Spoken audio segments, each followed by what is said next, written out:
You, John Fitzgerald Kennedy, do solemnly swear. I, John Fitzgerald Kennedy, do solemnly swear. That you will faithfully execute the office of President of the United States. That I will faithfully execute the office of President of the United States. And will, to the best of your ability.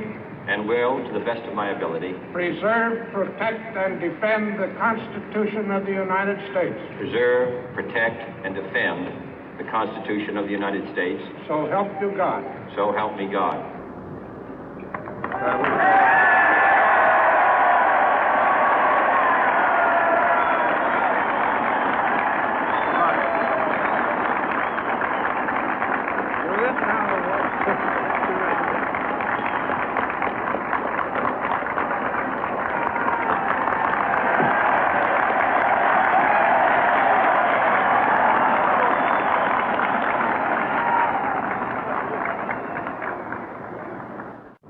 Vice President Johnson, Mr. Speaker, Mr. Chief Justice, President Eisenhower, Vice President Nixon, President Truman, Reverend clergy, fellow citizens.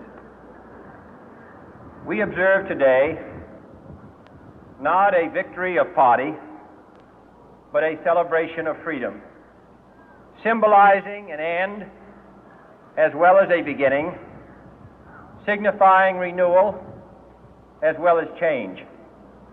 For I have sworn before you and Almighty God the same solemn oath our forebears prescribed nearly a century and 3/4 ago. The world is very different now, for man holds in his mortal hands the power to abolish all forms of human poverty and all forms of human life. And yet the same revolutionary beliefs for which our forebears fought are still at issue around the globe. The belief that the rights of man come not from the generosity of the state, but from the hand of God. We dare not forget today that we are the heirs of that first revolution.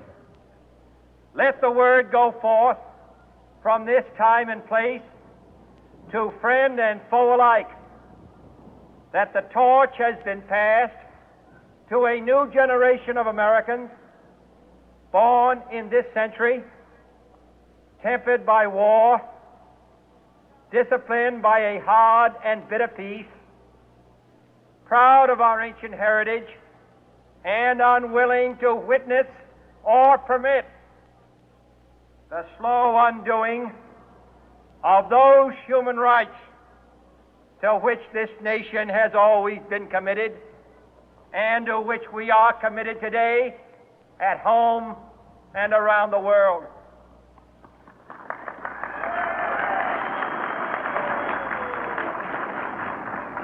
Let every nation know, whether it wishes us well or ill, that we shall pay any price, bear any burden, meet any hardship, support any friend, oppose any foe to assure the survival and the success of liberty.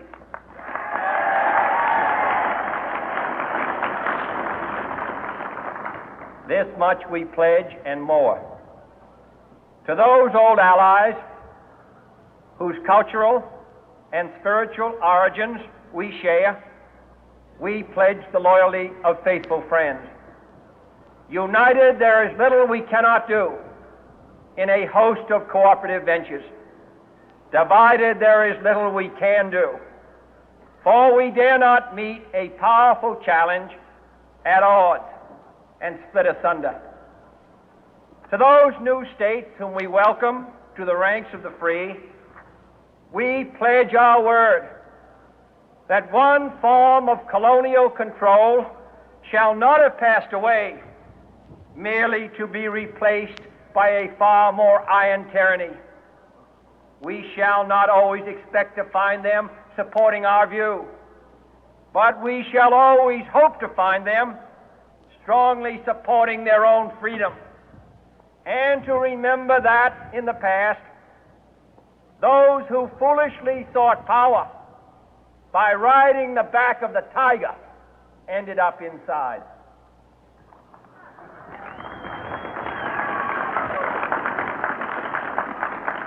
To those people in the huts and villages of half the globe struggling to break the bonds of mass misery, we pledge our best efforts to help them help themselves for whatever period is required, not because the communists may be doing it, not because we seek their votes, but because it is right.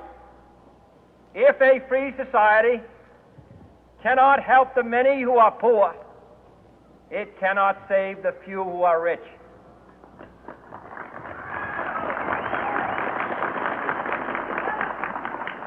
To our sister republics south of our border, we offer a special pledge to convert our good words into good deeds, in a new alliance for progress, to assist free men and free governments in casting off the chains of poverty. But this peaceful revolution of hope cannot become the prey of hostile powers. Let all our neighbors know that we shall join with them to oppose aggression or subversion anywhere in the Americas. And let every other power know that this hemisphere intends to remain the master of its own house.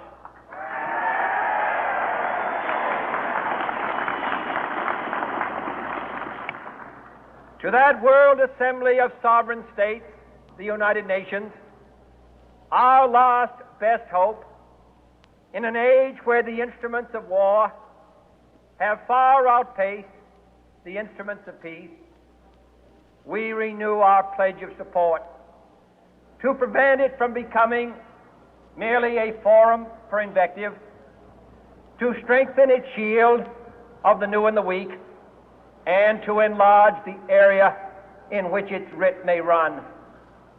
Finally, to those nations who would make themselves our adversary, we offer not a pledge, but a request that both sides begin anew the quest for peace. Before the dark powers of destruction, unleashed by science, engulf all humanity in planned or accidental self-destruction, we dare not tempt them with weakness, for only when our arms are sufficient beyond doubt can we be certain beyond doubt that they will never be employed. But neither can two great and powerful groups of nations take comfort from our present course, both sides overburdened by the cost of modern weapons, both rightly alarmed by the steady spread of the deadly atom, yet both racing to alter that uncertain balance of terror that stays the hand of mankind's final war. So let us begin anew, remembering on both sides that civility is not a sign of weakness, and sincerity is always subject to proof. Let us never negotiate out of fear, but let us never fear to negotiate.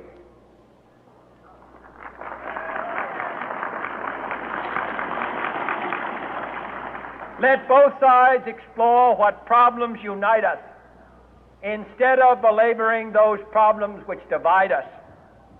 Let both sides, for the first time, formulate serious and precise proposals for the inspection and control of arms, and bring the absolute power to destroy other nations under the absolute control of all nations.